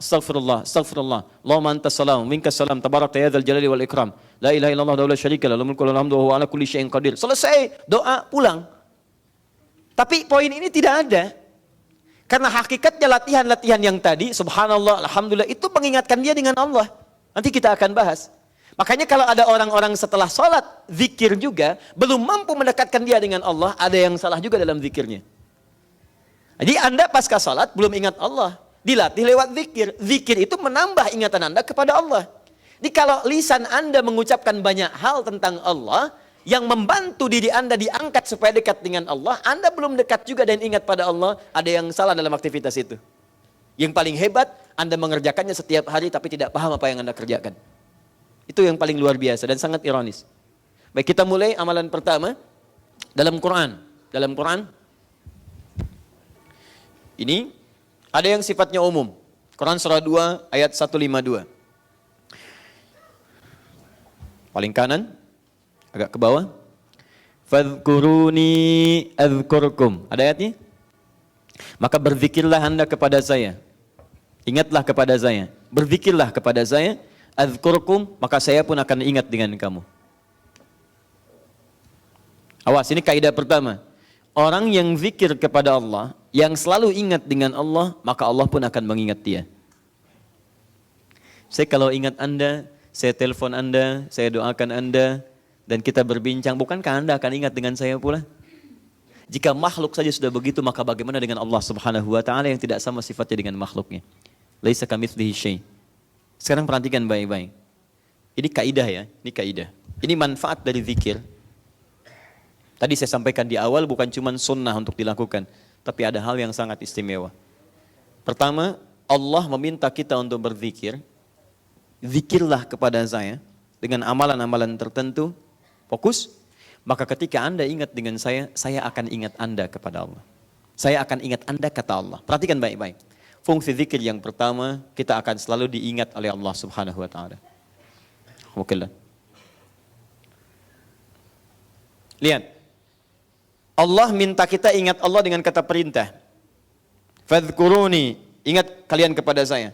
Tapi jawaban dari Allah menggunakan bentuk progresif. Mudhari'. Dalam bahasa Inggris bisa present, continuous, dan future. Baik itu sekarang, terus berlangsung atau bahkan kapanpun. Selalu. Ya, selalu, always, tidak pernah, never. Nah, ini. Nah, itu indah. Saat Anda sulit, ketika Anda diingat oleh Allah, maka kesulitan itu akan segera hilang. Saat Anda punya persoalan, Anda diingat oleh Allah, maka ketenangan diberikan pada diri Anda. Makanya ada orang-orang, mohon maaf, bukan tidak punya masalah. Bahkan masalahnya lebih banyak daripada orang lain. Cuman karena dia diingat oleh Allah, maka sebelum dia alami masalah itu, dia diringankan oleh Allah subhanahu wa ta'ala untuk menghadapinya. Dilapangkan hatinya. Ada seorang anak muda konsultasi pada seorang syekh yang tinggal di tepi danau. Danaunya bagus, airnya jernih dan bisa diminum. Segar. Ketika datang anak muda itu membawa persoalan yang sangat rumit. Konsultasi, berat, kelihatan dari beban dirinya. Begitu datang, syekhnya tidak menjawab. Diajaklah ke pinggir danau. Dibawa segelas air. Ya, dibawakan, kemudian dibawa segenggam garam. Itu yang paling menarik. Begitu setelah terjadi, diambil kemudian airnya.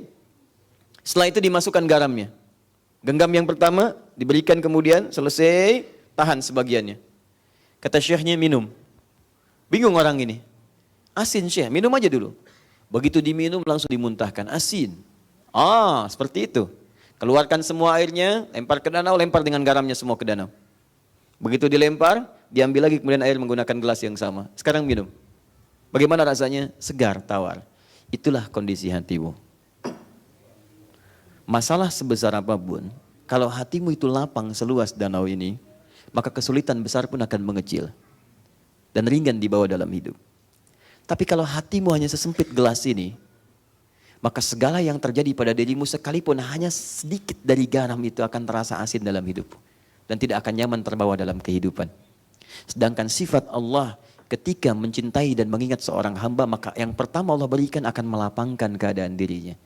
Makanya Nabi Musa alaihissalam ketika akan berdakwah pada Fir'aun minta kelapangan hati. Rabbi syrahli sadri. Ya Allah tolong lapangkan hati saya. Sebab kalau sudah lapang, mau teriakan, mau cercaan, mau celaan itu gak akan berpengaruh.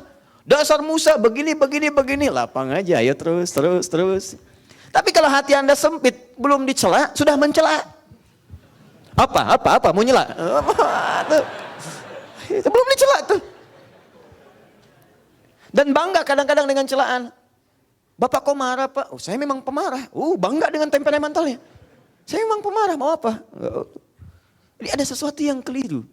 Tapi kalau hati kita lapang, dan Nabi Muhammad itu Masya Allah. Nabi Musa minta dikabulkan. Nabi Muhammad tidak minta diberikan oleh Allah Subhanahu Wa Taala. Nabi Musa, Rabbi shrahli sadri wa yassirli amri. Nabi Muhammad belum minta turun ayat Alam nashrah laka sadrak. Nabi Musa, Rabbi shrahli sadri. Nabi Muhammad, Alam nashrah laka sadrak. Wa wada'na anka wizrak alladhi anqadha dhahrak. Muhammad, kami telah lapangkan hatimu. Sehingga dengan itu semua beban-beban yang engkau pikul di pundakmu, berat seperti angkat barbel, itu akan terasa ringan dalam hidup. Nabi Musa minta diberikan, Nabi Muhammad belum minta langsung diberikan. Kenapa? Karena puncak amalan Nabi Muhammad itu yang sulit disaingi oleh nabi-nabi yang lainnya. Dijamin surga tapi masih tahajud sampai bengkak kaki dan sebagainya. Dekat dengan Allah, zikirnya kepada Allah dalam. Karena dalamnya itu belum minta sudah diberikan oleh Allah Subhanahu Wa Taala. Sehingga Nabi Isa menyebutnya bukan dengan Muhammad tapi dengan nama yang lainnya, Ahmad. Quran surah As-Saff ayat 6 itu. Wa basyyiran bi rasulin ya'ti min ba'di ismuhu Ahmad. Aku berikan kabar gembira pada kaumku ya. Berikan kabar gembira padahal nabinya belum lahir. 600 tahun sebelum kedatangan Nabi sudah mengatakan pada umatnya, saya berikan kabar gembira akan lahir setelah saya, akan datang Nabi setelah saya. Bukan saya yang penutup, tapi Nabi setelah saya. Umumnya orang kasih kabar gembira itu saat dilahirkan. Hampir tidak ada misalnya orang jomblo langsung ngasih kabar. Alhamdulillah, Masya Allah, saya kasih kabar gembira punya anak, ya Allah. Kapan? Sudah ada, mana? Nanti setelah menikah. Itu jomblo sengketa namanya. Ya? Iya, nanti kita, jomblo dibagi 3 bagian. Jomblo syariah, jomblo fisabilillah, dan jomblo sengketa. Ya? Nanti lain waktu kita bahas. Untuk yang belum nikah. Taib.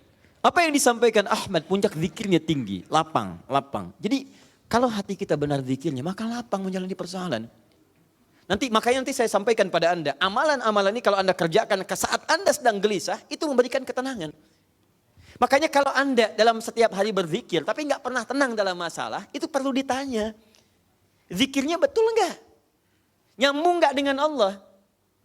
Sebab pasti ada kelapangan itu. Kalau bikin ruwet, belum ada masalah sudah bikin status.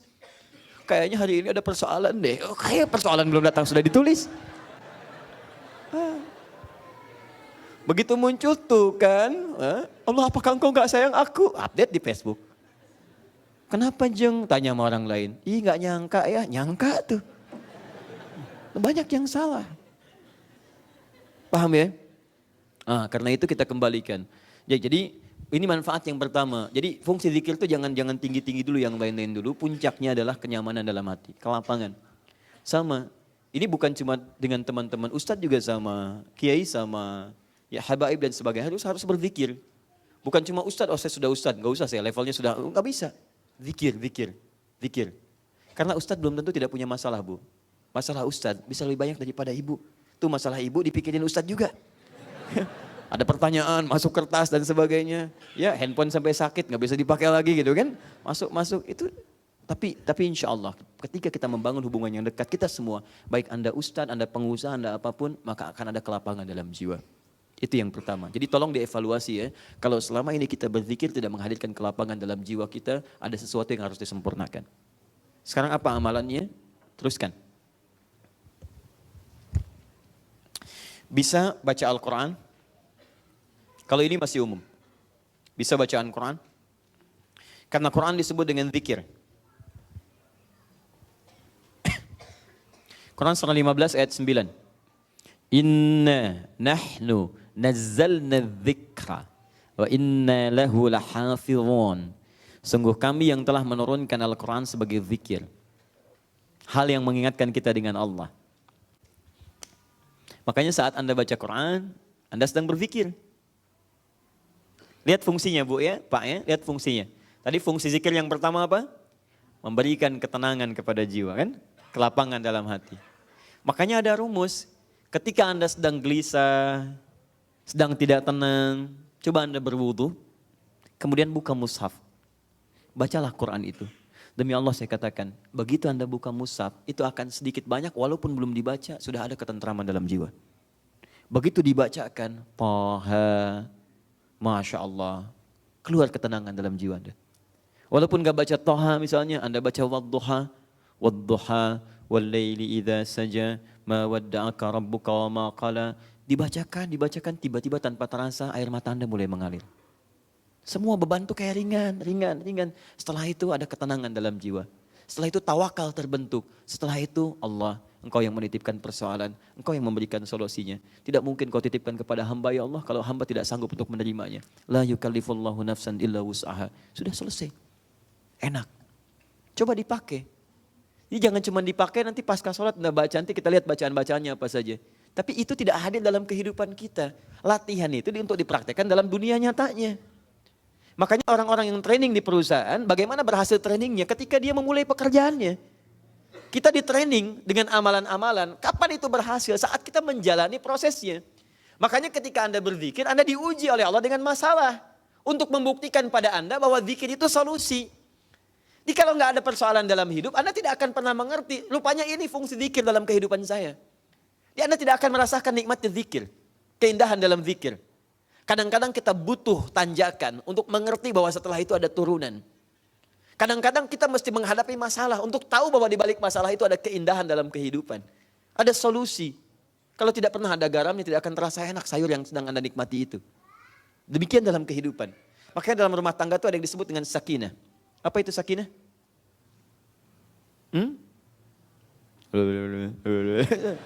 Nggak usah malu-malu kalau tidak tahu katakan Allahu a'lam. Anda ini bagaimana menuliskan surat undangan. Di surat tertulis semoga sakinah, mawaddah dan rahmah. Oke. Apa artinya? Ya sakinah Ustaz anak pertama, mawaddah anak kedua, rahmah anak ketiga. Haula wala quwwata illa billah. Sakinah sering diartikan tenang. Padahal ingat, tenang itu ada dua. Ada tumaninah, ada sakinah, itu beda. Kalau tumaninah, itmi'nan, itu ketenangan yang dilahirkan lewat ibadah. Jadi begitu ibadah, sedang dan atau selesai ibadah, tenang. Itu tumaninah. Itmi'nan. Makanya zikir itu ibadah. Fungsi zikir memberikan ketenangan. Ala bizikrillahi tatma'innul qulub. Quran surah 13 ayat 28. Di dalam salat ada tumaninah. Ruku tumaninah. Ya kan? Sujud tumaninah. Ada ketenangan dalam menunaikan. Bukan berhenti sejenak. Bukan. Ustaz, tumaninah itu apa? Berhenti sejenak. Kalau lama ngetem. Tidak. Paham ya? Jadi begitu ruku tumaninah maksudnya sampai tenang. Baca sampai tenang, dibaca sampai jiwa kita tenang. Mendapatkan ketenangan darinya. Sujud tumaninah, selesai. Nah sakinah beda. Sakinah itu kalau orang Arab mengatakan begini. Sakanatis syajaratu idza dhahabatir rih. Ranting itu akan tenang kalau angin yang menerpanya sudah pergi. Ketenangan yang lahir setelah melewati proses gelombang persoalan. Itu sakinah. Jadi kalau angin bertiup, bergoyang kan pohonnya. Begitu anginnya pergi, dia tenang. Kadang-kadang ketenangan ranting itu dibutuhkan angin yang menggoyangkannya sehingga terasa nikmatnya tenang itu. Tenang. Kalau Anda tidak pernah mendapati gelombang di laut, tidak akan merasakan bagaimana tenangnya keadaan kapal yang tanpa gelombang itu.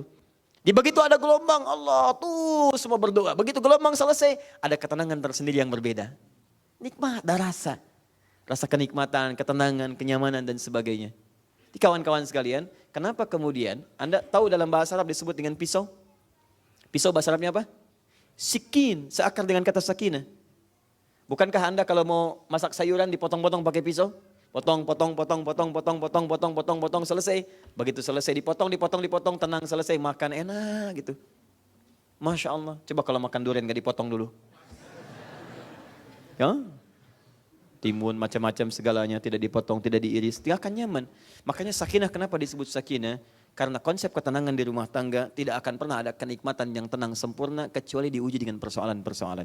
Di persoalan itu bukan ingin membuat rumah tangga bermasalah, tapi ingin menghadirkan dan meningkatkan kualitas kehidupan rumah tangga. Sehingga dengan kualitas itu muncul masalah selesai, kualitas semakin meningkat. Bagaimana cara mengatasinya? Ada solusinya. Makanya setelahnya ada mawaddah dan rahmah. Tahan itu babnya, saya kembalikan ke sini. Paham ini? Jadi yang pertama, itu bisa dengan membaca Al-Quran. Zikir. Baca Al-Quran. Karena itu Al-Quran disebut dengan zikir. Taib.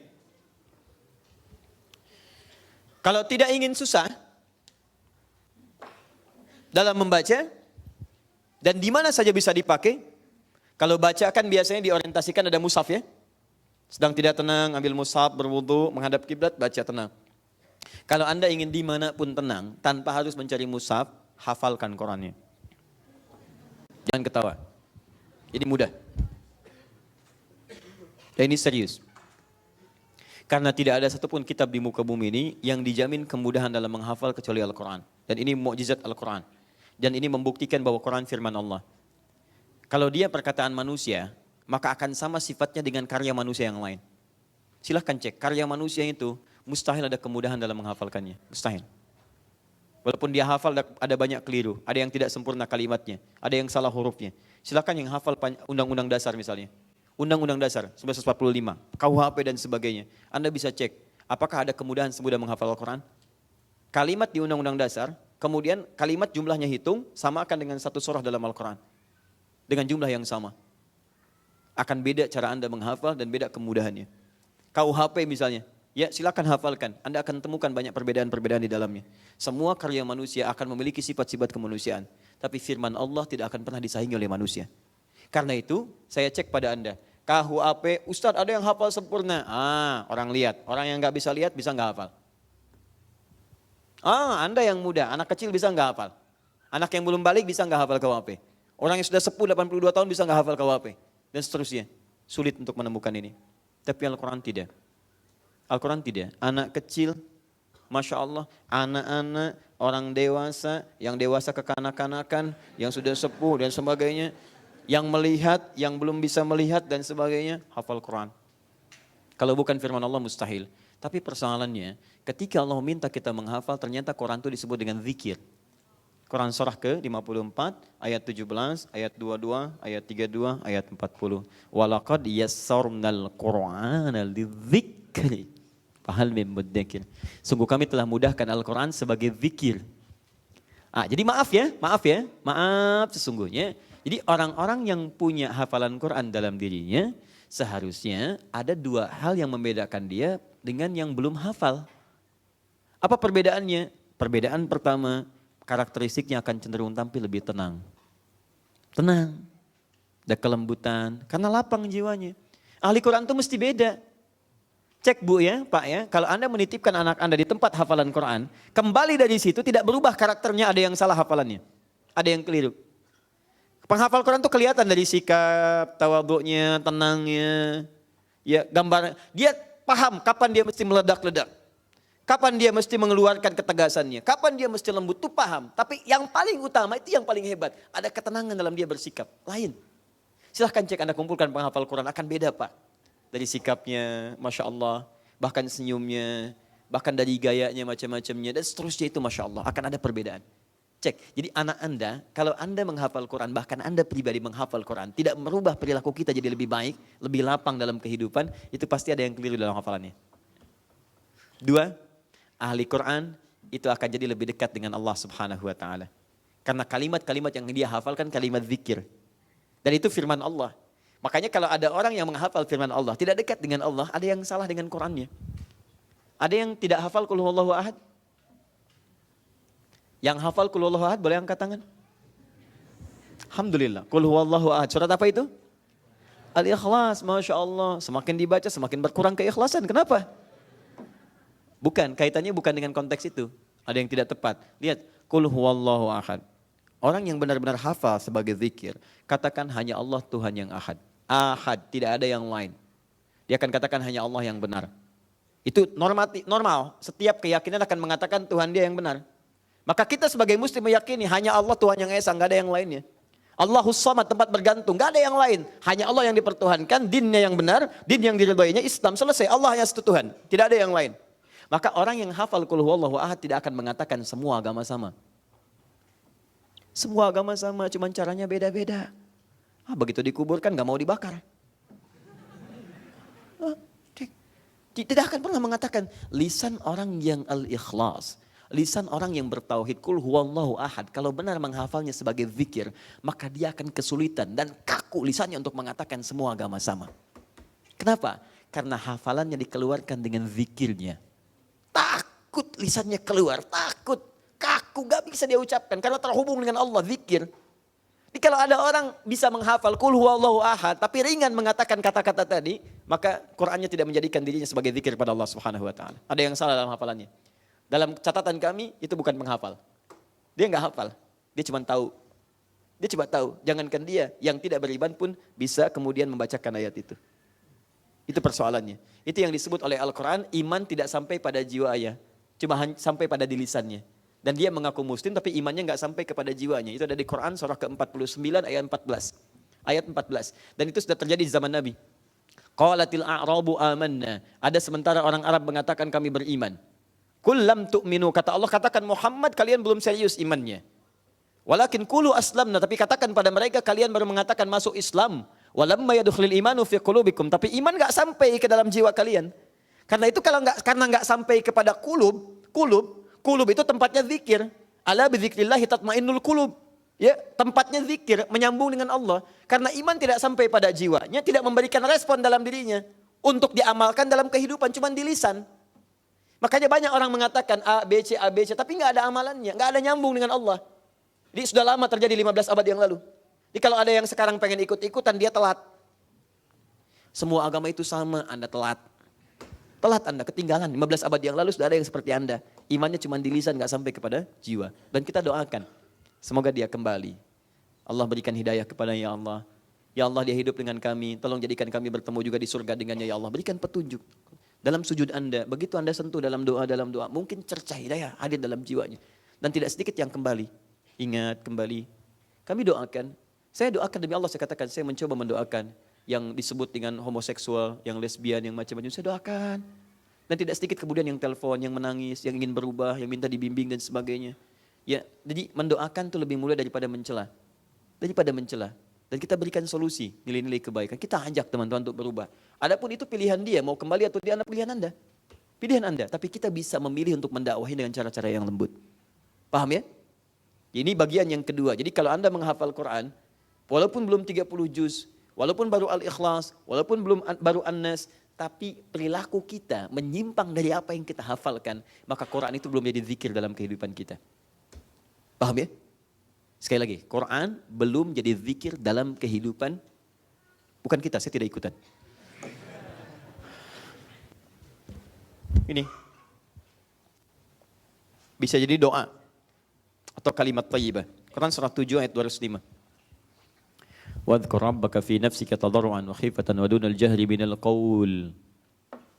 Silahkan sebut Rabbmu dalam jiwamu, pada dirimu. Nafas itu bisa diartikan dalam jiwa, pelan, tenang. Bisa diartikan olehmu, dibacakan, baca. Tadarruan wa khifatan wa dunal jahri minal qaul. Dengan penuh kelembutan, ketawakalan, dan tidak perlu berlebihan sampai misalnya teriak-teriak dan sebagainya. Ya. Tapi poinnya adalah ayat ini ingin memberikan gambaran pada kita bahwa doa menyebut Allah atau menyampaikan kalimat thayyibah itu bagian dari zikir. Ini dua. Bisa bentuknya doa, bisa dengan kalimat thayyibah. Kalimat thayyibah itu semua kalimat-kalimat Bacaan-bacaan yang bernilai baik yang ditujukan kepada Allah.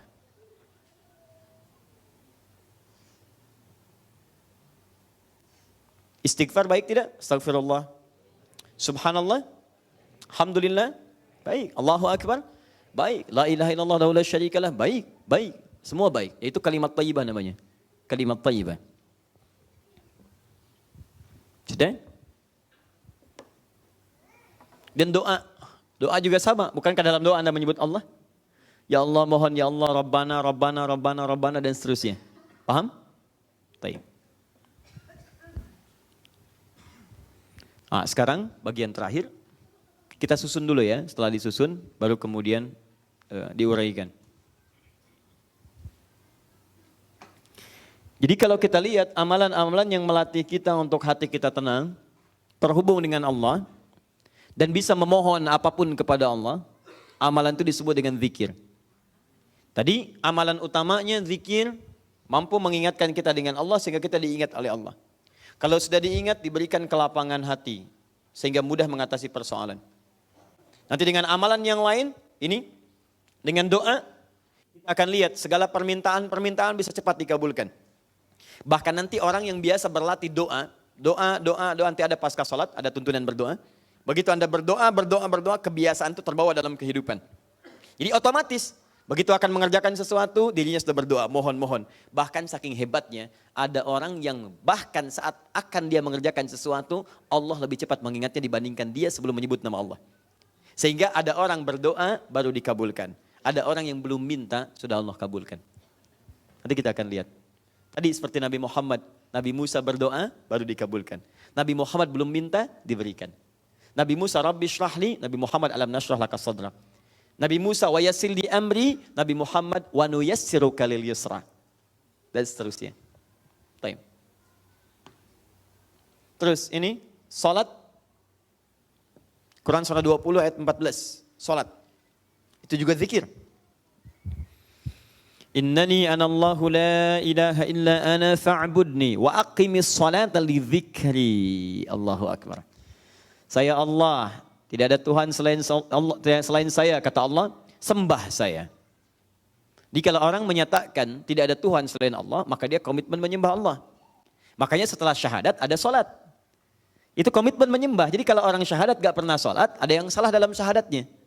Karena diikat, orang yang menuhankan Allah maka komitmen menyembah Allah, ma'budul haq. Jadi disebut Allah itu yang disembah. Allah itu namanya al-ma'bud al-haq, yang satu-satunya yang disembah. Jadi kalau Anda mengatakan Allah Tuhan saya tapi nggak pernah menyembah Allah, ada yang salah. Syahadat ditulis di KTP Muslim itu patuh, siap menyembah, tapi tidak pernah sholat, ada yang salah. Ada yang salah. Yang masuk surga KTP-nya, ya. Baik, orangnya tidak. Ada persoalan dalam dirinya. Jika memang Allah berkehendak dengan itu semua. Paham ya? Nah, kembalikan teman-teman ke sini. Salat disebut dengan zikir. Fa'budni, bagaimana cara menyembahmu ya Allah? Wa aqimis salata, tunaikan salat di zikri untuk menyembah, mengingat saya. Salat disebut zikir. Ingat, salat ketika disampaikan oleh Quran disebut zikir. Kenapa disebut zikir? Bahkan salat disebut puncak zikir karena menghimpun semua jenis zikir dalam salat. Lihat, kalimat thayyibah ada dalam salat. Begitu dibuka Allahu Akbar, kalimat thayyibah. Subhanallah, Alhamdulillah, Allahu Akbar ada dalam salat. Bacaan Quran ada dalam salat. Orang yang enggak baca Quran tidak sah salatnya. Al-Fatihah bukankah Quran? Ya kan? Tapi itu rukun dalam salat. Kecuali dalam makmum ada ikhtilaf di dalamnya. Doa ada dalam salat. Duduk di antara dua sujud bukankah doa? Rabbighfirli warhamni wajburli dan seterusnya doa. Jelas kan? Sampai akhir. Jadi kalau orang salat, mohon izin, kalau orang salat kemudian tidak menghasilkan manfaat-manfaat zikir, itu yang harus dievaluasi dalam dirinya. Dan nanti ada salat pasca salat. Kita akan lihat, ada salat pasca salat. Setelah salat zuhur ada salat lagi? Ada. Setelah salat isya ada? Ada. Tayyib. Ya, itu sesuatu yang nanti kita akan lihat. Nah sekarang, bagaimana cara mengurutkan itu semua? Apa dulu yang dimulai dalam amalan pasca salat? Apakah setelah salat langsung salat lagi? Apakah setelah salat kita misalnya berzikir kalimat thayyibah dulu? Apakah Quran dulu? Apakah doa dulu? Mana di antara itu yang disusun oleh Nabi SAW atau menjadi pilihan untuk kita amalkan? Jelas di sini? Halo? Nah, baik. Baik, kita lihat susunannya dulu. Satu, susunan standar. Standar ini artinya yang tidak banyak kegiatan-kegiatan lain yang harus dikerjakan. Sifatnya lebih tenang. Maka di antara susunannya, ini sudah saya tuliskan, hadis Muslim, nomor hadis 591, 593, 594, 597.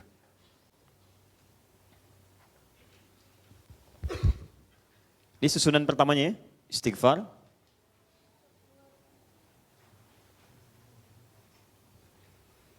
Latihannya 3 kali. Sudah? Teruskan. Ini bisa ada 2 versi. Versi pertama yang Allahumma antas salam. Nanti insya Allah di pertemuan berikutnya kita coba bagikan ya susunan-susunan zikirnya supaya nanti mudah diketahui. Jadi kita tuliskan dulu saja. Sudah? Yang ini sekali. Teruskan. Ini kedua, 1, 2 teruskan. Ini garis besarnya ya. Selanjutnya, la ilaha illallah wahdahu la syarika lah, lahul mulku wa lahul hamdu wa huwa ala kulli syai'in qadir. Kalimat thayyibah lagi, la ilaha illallah dan seterusnya.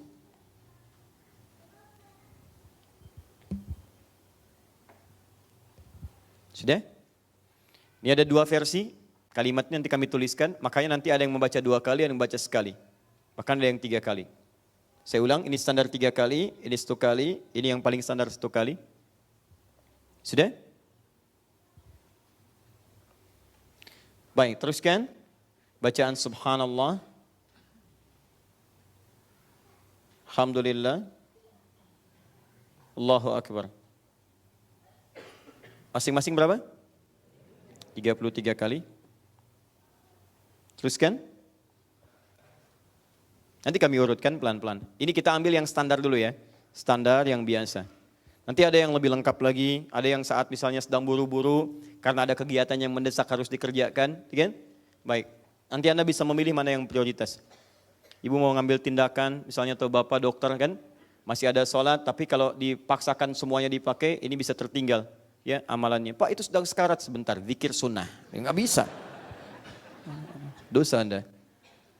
Kemudian di sini ada al-ikhlas, al-falaq, Quran, Quran, An-Nas.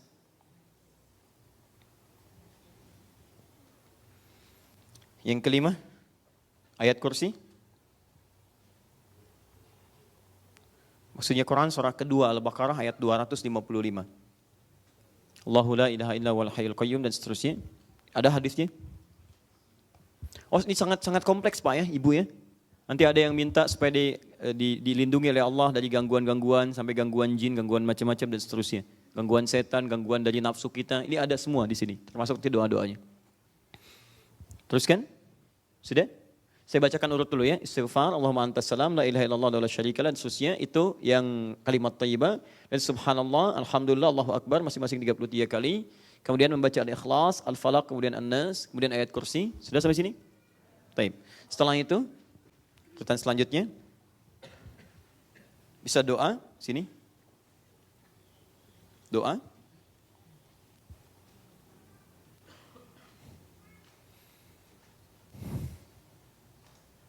Sudah? Doa.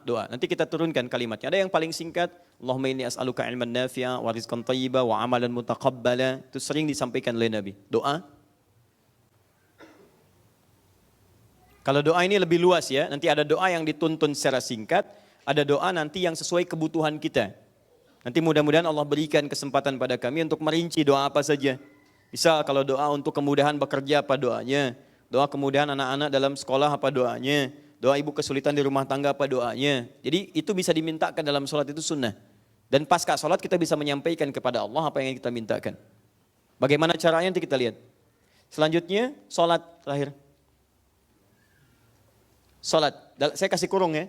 Saya kasih kurung supaya tidak lepas. Saya beri keterangan jika terdapat sunnahnya. jika terdapat sunnahnya. Ini kasih keterangan ya. Salat jika terdapat sunnahnya. Karena nanti tidak semua pasca salat fardu ada salat sunnah langsung, tidak semua. Ya, seperti salat asar setelahnya tidak ada. Seperti salat subuh setelahnya tidak ada. Paham ya? Baik, cari dalam kondisi-kondisi tertentu. Sudah? Ada berapa poin? 7 ya, 7 poin. Nanti kita urutkan. Baik, ini yang standar, yang normal. Ada yang ke-8 sudah terakhir. Nah, ini amalan saat berpisah. Ada sunnahnya, bahkan di Al-Bukhari, nanti saya turunkan hadisnya. Apa itu? Musafahah. Bersalaman. Musafahah. Ini saat amalan berpisah. Amalan berpisah, musafahah. Musafahah. Itu bahasa kitanya bersalaman. Jadi kita hadirkan hadis-hadisnya, bagaimana sahabat ketika selesai, Nabi bangkit, begitu Nabi mau bangkit meninggalkan, sahabat mengejar Nabi, ada yang mencium tangannya, ada yang kemudian bersalaman dan sebagainya. Nanti kita akan turunkan hadisnya. Ya. Supaya kita bisa tempatkan nanti urutan dalil sesuai dengan tempatnya, ada dalilnya. Jadi kalau Anda ingin kerjakan ini, dalilnya apa? Ini kerjakan ini, dalilnya apa? Ya, dan nanti bagaimana menempatkan posisi sesuai dengan urutannya. Atau misalnya bagaimana apakah boleh saya mendahulukan yang lain sebelum yang lainnya? Dalam posisi apa boleh, dalam posisi apa tidak diperkenankan. Jelas? Baik, satu apa? Istighfar. Dua apa? Kalimat thayyibah Allahumma antas salam. Tiga apa? La ilaha illallah syarikalah. Empat apa? Baik. Lima apa? Bacaan Quran. Enam apa? Bacaan Quran. Tujuh apa? Doa. Kemudian ke-8 apa? Alhamdulillah. Baik, itu urutan-urutannya, rincian pembahasan itu akan kita bahas dalam pertemuan berikutnya insyaAllah. Ya, supaya tidak terlampau banyak kita mendapatkan hal-hal yang nanti saat dipraktikkan malah membuat kita rumit. Ya, nanti insyaAllah kita akan bahas bagaimana orang-orang yang baca istighfar tiba-tiba langsung mendapat ampunan dari Allah Subhanahu wa taala. Apa ciri orang, tidak cukup dengan amin, harus dibahas dulu. Ya. Apa ciri orang yang nanti saat istighfar betul-betul diampuni dosanya? Ada cirinya. Jadi kalau Anda tidak menemukan ciri ini setelah sholat, berarti ada yang gagal di istighfar. Mesti diulang. Diulang itu dalam arti berlatih lagi. Berlatih. Hati-hati, ini bukan sembarangan ini. Allahumma antas salam ada maknanya. Jadi kalau setelah Allahumma antas salam tidak ada nilai itu dalam kehidupan kita, maka mesti dipelajari kembali. Tes lagi. Paham ya? Nanti pembahasan insya Allah kita urutkan. Mudah-mudahan nanti saya berharap dan bermohon kepada Allah diberi kekuatan nanti sehingga lebih cepat kami update misal di akhir media.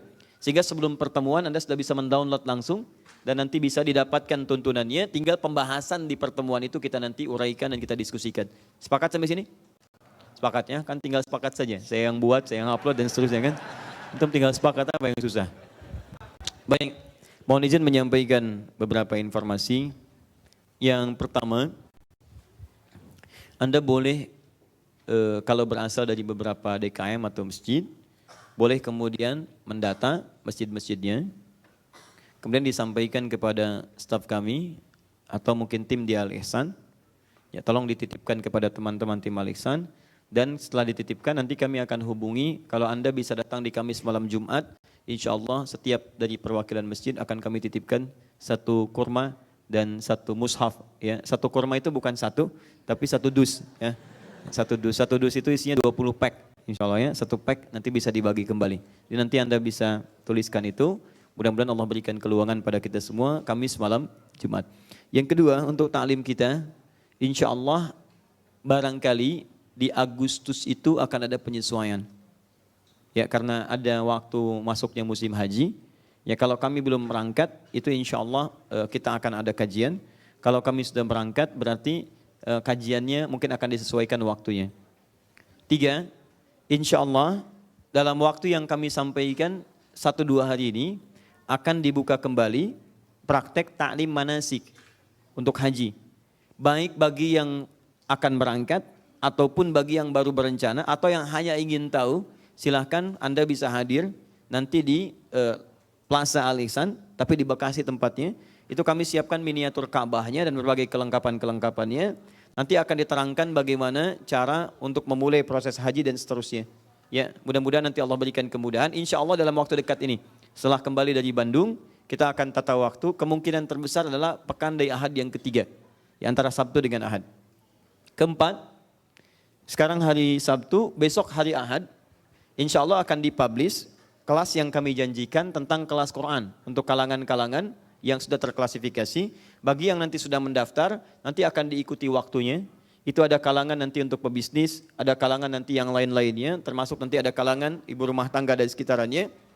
Nanti silahkan tinggal dicek, Anda ada di kelas mana, daftarnya ada di mana, nanti waktu-waktunya kami akan sesuaikan dan mudah-mudahan Allah berikan kelenggangan untuk kita mengamalkan itu semua. Yang terakhir, kami akan menghimbau, alhamdulillah kita sudah dapatkan tempat, tinggal kita sesuaikan. Kita akan memulai gerakan syiar Al-Quran, menghafal Quran dan mengamalkannya untuk seluruh wilayah Indonesia khususnya. Dan kami berharap semoga Allah berikan taufik setiap tahun kita hasilkan 100.000 penghafal Quran.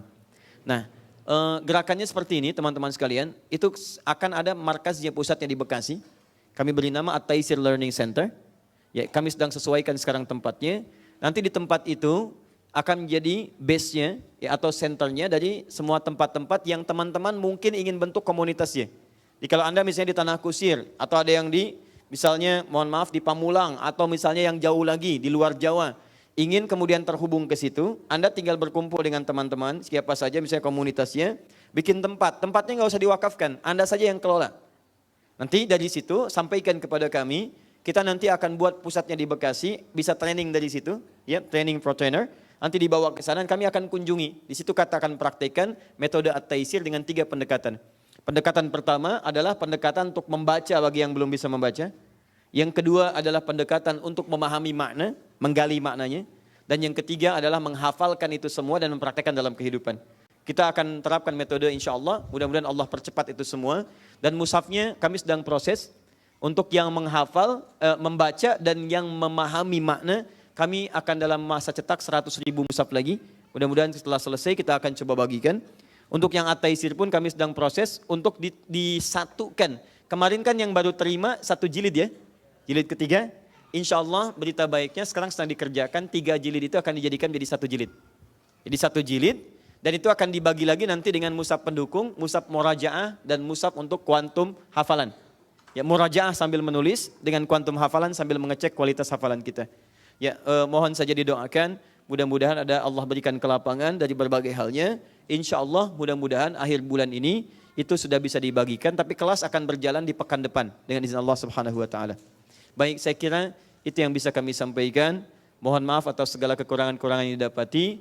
Kalau Anda berkenan silahkan bergabung di malam Jumat nanti untuk berada di Bekasi. Mudah-mudahan ada hal-hal baik yang bisa kita dapatkan untuk seluruhnya. Subhanakallahumma wa bihamdika asyhadu an la ilaha illa anta astaghfiruka wa atubu ilaik. Wa akhiru da'wan alhamdulillah rabbil alamin. Al'afu minkum. Sebelum saya tutup dengan salam, pemirsa terkhusus bagi Anda yang ada di Bali, insya Allah besok kami akan ke Bali dan kita akan bersama-sama dengan saudara-saudari kita yang diuji oleh Allah dengan letusan Gunung Agung untuk bisa hadir dengan kawan-kawan, masyarakat semua dan kita mendekat kepada Allah dengan nilai-nilai kebaikan. Kami akan membawa kurma 1 kontainer yang mudah-mudahan kita bisa bagikan dan kita nikmati itu karena Allah Subhanahu Wa Taala. Assalamualaikum warahmatullahi wabarakatuh.